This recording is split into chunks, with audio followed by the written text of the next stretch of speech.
থেকে ওই পারে দিনে 4 বার 5 বার যেতে হয়, তাদের থেকে টোল নেওয়া মানে চাঁদাবাজি। এখানে বাইপাসের প্রশ্ন আসে, এই সেতুতে বাইপাসের প্রশ্ন আসে না। এটা যেহেতু কর্ণফুলী থানা এবং পাশে বাকলিয়া থানা, দুই পাশে সিএমপি ভুক্ত, সেহেতু এখানে টোল নেওয়া সম্পূর্ণ অবৈধ, সম্পূর্ণ ভায়োলেশন অফ ন্যাচারাল জাস্টিস, সম্পূর্ণ সংবিধান পরিপন্থী, এবং এটা রাষ্ট্রীয় সন্ত্রাস আর চাঁদাবাজি ছাড়া কিছুই নয়।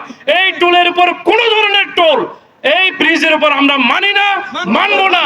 আপনারা লম্বা যেগুলো লং ড্রাইভের সেতু, পদ্মা সেতু, যমুনা সেতু, ওগুলো থেকে টোল নেন, কিন্তু শহরের এই পারে জনবসতি যেখানে আছে, যেখানে মানুষ বসবাস করে, এপার থেকে ওই পারে দিনে 4 বার 5 বার যেতে হয়, তাদের থেকে টোল নেওয়া মানে চাঁদাবাজি।